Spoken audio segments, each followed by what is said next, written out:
क्या हो अगर मैं आपसे कहूं कि आज का दिन सिर्फ एक सामान्य दिन नहीं है, बल्कि सनातन परंपरा में भगवान विष्णु की भक्ति और आत्म संयम के लिए विशेष माना गया है। आज है कामिका एकादशी।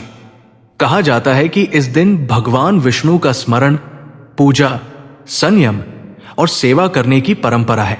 लेकिन कामिका एकादशी की महिमा केवल व्रत रखने तक सीमित नहीं है। इसके पीछे एक ऐसी कथा बताई जाती है जो हमें यह समझाती है कि मनुष्य से कितनी भी बड़ी गलती क्यों न हो जाए, सच्चे पश्चाताप, भक्ति और अच्छे कर्मों के रास्ते पर लौटने का प्रयास हमेशा किया जा सकता है। आज की कहानी आपको अंत तक जरूर सुननी चाहिए, क्योंकि कहानी के अंत में हम जानेंगे कि कामिका एकादशी के दिन कौन से काम करने की धार्मिक मान्यता है, किन बातों से बचना चाहिए और क्या केवल भूखा रहना ही एकादशी का व्रत है। तो आइए शुरू करते हैं भगवान विष्णु को समर्पित कामिका एकादशी की ये पौराणिक कथा। बहुत समय पहले की बात है। एक गांव में धर्मदास नाम का एक व्यक्ति रहता था। धर्मदास स्वभाव से बुरा नहीं था, लेकिन उसे अपने क्रोध पर बिल्कुल नियंत्रण नहीं था। छोटी सी बात पर उसे गुस्सा आ जाता। कभी किसी पड़ोसी से झगड़ा कर लेता, कभी किसी गरीब को कठोर शब्द बोल देता और कभी अपने परिवार के लोगों को भी दुख पहुंचा देता। गांव के बुजुर्ग उसे कई बार समझाते कि धर्मदास, क्रोध इंसान का सबसे बड़ा शत्रु है, लेकिन धर्मदास उनकी बात सुनकर भी अपनी आदत नहीं बदलता था। वो कहता, मैं जैसा हूं वैसा ही रहूंगा, मुझे किसी से डरने की जरूरत नहीं। समय बीतता गया। धर्मदास के पास धन था, घर था और खेत था, लेकिन उसके जीवन में शांति नहीं थी। रात को बिस्तर पर लेटता तो उसका मन अशांत रहता। उसे बार बार अपने पुराने व्यवहार याद आते, लेकिन फिर भी वो अपनी गलतियों को स्वीकार नहीं करता था। एक दिन धर्मदास का अपने एक पड़ोसी से बहुत बड़ा विवाद हो गया। बात इतनी बढ़ी कि धर्मदास ने क्रोध में आकर ऐसी गलती कर दी जिसका उसे बाद में बहुत पछतावा हुआ। गांव के लोगों ने उसे समझाया और कुछ लोगों ने उससे दूरी बना ली। पहली बार धर्मदास को महसूस हुआ कि धन होने के बावजूद उसने अपने जीवन में क्या कमाया। लोगों का डर, नफरत और अकेलापन। उस रात धर्मदास को नहीं पाया। वो घर से बाहर निकला और गांव के पुराने मंदिर की तरफ चल पड़ा। मंदिर में भगवान विष्णु की एक सुंदर प्रतिमा थी। धर्मदास भगवान विष्णु के सामने बैठ गया। उसकी आंखों से आंसू निकलने लगे। वो बोला, हे प्रभु, मैंने जीवन में बहुत गलतियां की है। मुझे अपने कर्मों पर घमंड था। मैंने लोगों को दुख दिया। आज मेरे पास सब कुछ है, लेकिन मन में शांति नहीं है। उसने पहली बार अपने जीवन में अपनी गलतियों को स्वीकार किया। उसी समय मंदिर में एक वृद्ध संत आए। उन्होंने धर्मदास को रोते हुए देखा और पूछा, वत्स, इतनी रात को यहां अकेले क्यों बैठे हो? धर्मदास ने हाथ जोड़कर कहा, महाराज, मैंने बहुत गलतियां की है। मुझे समझ नहीं आ रहा कि मैं अपने जीवन को कैसे बदलूं। संत कुछ देर शांत रहे, फिर बोले, गलती करने वाला मनुष्य बुरा नहीं होता, लेकिन गलती को स्वीकार न करने वाला मनुष्य अपने जीवन को अंधकार में रखता है। धर्मदास ने सिर झुका लिया। संत ने कहा, क्या तुम सच में अपने जीवन को बदलना चाहते हो? धर्मदास ने कहा, हां महाराज। संत बोले, तो पहले अपने भीतर का क्रोध छोड़ो। जिसे तुमने दुख दिया है उससे क्षमा मांगो, जरूरतमंद की सहायता करो और भगवान विष्णु की भक्ति में अपना मन लगाओ। धर्मदास ने पूछा, महाराज, मैं अपने पुराने पापों से कैसे मुक्त हो सकता हूं? संत ने कहा, श्रावण मास की कृष्ण पक्ष की एकादशी को कामिका एकादशी कहा जाता है। इस दिन भगवान विष्णु की श्रद्धा से पूजा, स्मरण और व्रत करने की परंपरा है। धर्मदास ध्यान से सुनने लगा। संत ने आगे कहा, वत्स, एकादशी का अर्थ केवल भोजन छोड़ देना नहीं है। एकादशी मनुष्य को अपने मन और इंद्रियों पर नियंत्रण रखने की याद दिलाती है। अगर कोई व्यक्ति दिन भर व्रत रखकर शाम को किसी गरीब का अपमान करता है, तो क्या उसकी भक्ति पूरी कही जा सकती है? धर्मदास चुप रहा। संत बोले, सच्ची भक्ति में मन की शुद्धि भी जरूरी है, इसलिए इस दिन भगवान विष्णु का स्मरण करो। अपनी क्षमता और परंपरा के अनुसार व्रत रखो, जरूरतमंद की सहायता करो और सबसे महत्वपूर्ण, अपने गलत व्यवहार को बदलने का प्रयास करो। धर्मदास ने उसी समय प्रण लिया, आज से मैं अपने क्रोध पर नियंत्रण रखूंगा। अगली सुबह धर्मदास सूर्योदय से पहले उठ गया। उसने स्नान किया, अपने घर की सफाई की और पूजा स्थान पर दीपक जलाया। भगवान विष्णु के सामने हाथ जोड़कर बैठ गया।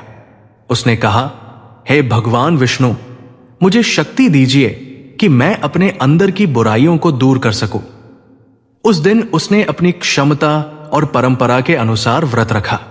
वो बार बार भगवान विष्णु का नाम लेने लगा। लेकिन तभी उसके मन में एक विचार आया। उसे अपने पड़ोसी की याद आई, जिसे उसने कुछ दिन पहले बहुत दुख दिया था। धर्मदास तुरंत उसके घर पहुंच गया। उसने हाथ जोड़कर कहा, भाई, मैंने तुम्हारे साथ गलत व्यवहार किया, मुझे क्षमा कर दो।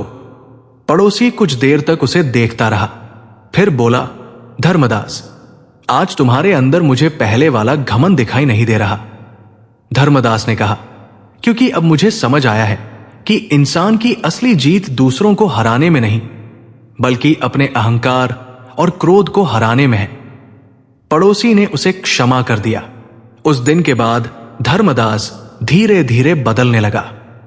पहले जो व्यक्ति गरीबों को देखकर रास्ता बदल देता था, अब उनकी मदद करने लगा। पहले जो छोटी सी बात पर गुस्सा करता था, अब चुप रहना सीखने लगा। पहले जो अपने धन पर घमंड करता था, अब समझ गया कि धन हमेशा साथ नहीं रहता। कुछ महीनों बाद गांव के लोग कहने लगे, धर्मदास बदल गया है। लेकिन धर्मदास कहता, मैं नहीं बदला, मुझे बस अपने जीवन की असली गलती समझ आ गई। दोस्तों, कामिका एकादशी की यह कथा हमें एक बहुत गहरी बात समझाती है। धर्म केवल पूजा पाठ का नाम नहीं है। धर्म का अर्थ है अपने व्यवहार को बेहतर बनाना, अपने अंदर के क्रोध को कम करना, दूसरों की सहायता करना, गलती होने पर क्षमा मांगना और ईश्वर को सच्चे मन से याद करना। इसलिए अगर आप कामिका एकादशी का व्रत रखते हैं तो इसे केवल भूखे रहने तक सीमित न रखें, अपने मन को भी शांत करने का प्रयास करें। अब जानते हैं कि इस दिन धार्मिक परंपराओं के अनुसार कौन कौन से काम किए जाते हैं। सबसे पहले भगवान विष्णु का स्मरण करें। सुबह स्नान करके भगवान विष्णु की पूजा करें। अपनी श्रद्धा के अनुसार दीपक जलाएं और प्रार्थना करें। दूसरा, जो व्यक्ति स्वस्थ है और अपनी परंपरा के अनुसार व्रत रखना चाहता है, वो व्रत रख सकता है, लेकिन बीमारी, कमजोरी, गर्भावस्था, बुजुर्ग अवस्था या किसी अन्य स्वास्थ्य समस्या में बिना उचित सलाह के कठोर उपवास न करें। भक्ति के लिए स्वास्थ्य को नुकसान पहुंचाना जरूरी नहीं। तीसरा, अपनी क्षमता के अनुसार गरीब या जरूरतमंद व्यक्ति की सहायता करें। भोजन, कपड़े या आवश्यक वस्तु देना सेवा का माध्यम बन सकता है। चौथा, किसी को दुख न दे। यह सबसे महत्वपूर्ण है। एकादशी के दिन ही नहीं, बल्कि हर दिन कोशिश करें कि आपकी वजह से किसी निर्दोष व्यक्ति को दुख न पहुंचे। पांचवा, भगवान का नाम लें। कुछ समय शांत बैठकर भगवान विष्णु का स्मरण करें और श्रद्धा पूर्वक ओम नमो भगवते वासुदेवाय का जाप कर सकते हैं। इस दिन धार्मिक भावना से क्रोध, झूठ, किसी का अपमान, अनावश्यक विवाद और दूसरों के प्रति ईर्ष्या से बचने का प्रयास करें। और सबसे जरूरी, दिखावे की भक्ति से बचें, क्योंकि भगवान को दिखावा नहीं, भावना महत्वपूर्ण मानी जाती है। और अब उस बात पर आते हैं जिसके लिए आपने ये वीडियो शुरू किया था। कामिका एकादशी पर सबसे बड़ा काम क्या करें? अगर आपसे पूछा जाए तो कहिए कि आज किसी एक व्यक्ति का भला जरूर करें। किसी भूखे को भोजन करा दे, किसी गरीब की मदद कर दे, अपने माता पिता से प्रेम से बात कर लें, किसी पुराने रिश्ते में आई नाराजगी खत्म करने की कोशिश करें। और अगर आपने किसी को दुख दिया है तो दिल से माफी मांग लें, क्योंकि शायद यही वो बदलाव है जो आपके जीवन में सबसे बड़ा सकारात्मक प्रभाव ला सकता है। शाम हो चुकी थी। धर्मदास मंदिर के बाहर बैठा था। सूरज धीरे धीरे अस्त हो रहा था। उसने भगवान विष्णु की प्रतिमा की तरफ देखा। उसकी आंखों में अब डर नहीं था, मन में शांति थी। उसने हाथ जोड़कर कहा, हे प्रभु, मैंने आपसे धन नहीं मांगा, मैंने आपसे प्रसिद्धि नहीं मांगी, मैंने केवल इतना मांगा है कि जब भी मैं गलत रास्ते पर जाऊं, मुझे सही रास्ते पर लौटने की बुद्धि देना। और दोस्तों, शायद यही इस कथा का सबसे सुंदर संदेश है। भगवान से केवल अपनी इच्छाएं पूरी करने की प्रार्थना न करें। कभी कभी भगवान से यह भी मांगिए, हे प्रभु, मुझे इतना विवेक दीजिए कि मैं सही और गलत में अंतर समझ सकूं। तो दोस्तों, आज कामिका एकादशी के दिन अगर आप व्रत रख रहे हैं तो अपनी श्रद्धा और स्वास्थ्य के अनुसार रखें।